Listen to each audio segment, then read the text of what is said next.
Charge going up, fire in the hole. Go. 1. Left clear, servers on the right, main floor clear, moving deeper. Room secure. Left. Multiple terminals, all live. Drives in, pulling the data now. Package secured, moving out. In this lesson, we're going to talk about two of the most fundamental concepts in trading, support and resistance. These levels act as the structure of the market. They're where price often reacts, pauses, or reverses, and they form the foundation for nearly every strategy you'll ever use. Let's start with support. Support is a price level where buying pressure tends to outweigh selling pressure. It's the point on the chart where price stops falling, finds demand, and starts to rise again. Think of support like a floor.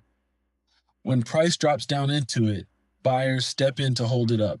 For example, if YM keeps bouncing around 38,000 multiple times without breaking lower, that level becomes a clear support zone.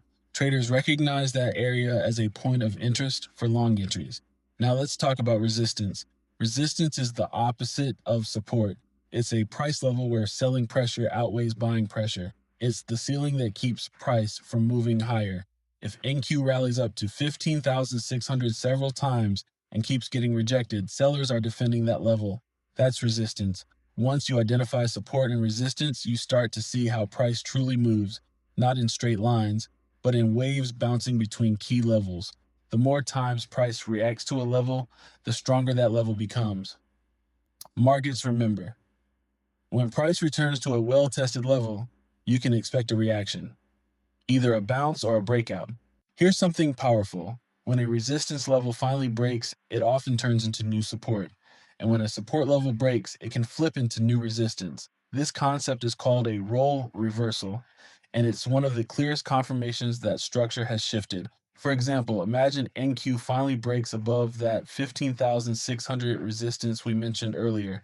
If price later pulls back and finds buyers around 15,600, that level has now become support. The same works in reverse. If YM breaks below 38,000 support and later bounces up into that same zone and gets rejected, 38,000 has turned into resistance. Support and resistance aren't always single price points. They're often zones, areas where buyers and sellers have shown consistent interest. When marking them, focus on swing highs and swing lows, the points where price changed direction. The more confluence you have, multiple touches, volume spikes, or Fibonacci levels, the stronger the zone. These areas also attract stop orders and pending limit orders, creating liquidity. That's why price often reacts sharply when these levels are tested. Large orders are being executed. As a trader, your goal is to identify these levels ahead of time and plan your trades around them. In an uptrend, buy near support within the direction of the trend. In a downtrend, sell near resistance. When the market is ranging, you can trade both sides, buying support and selling resistance until a breakout occurs. Here's the key. Don't chase price in the middle of nowhere. Let it come to your levels. Patience around structure is one of the most profitable habits you can build. Support and resistance are the foundation of all technical analysis, whether you trade breakouts, retests, or reversals. Learn to mark them cleanly, respect them, and use them to anticipate market behavior instead of reacting to it. In the next lesson, we'll expand on this concept by studying supply and demand zones, a deeper look into how institutions create these levels and how you can use them to identify high probability reversal and continuation setups.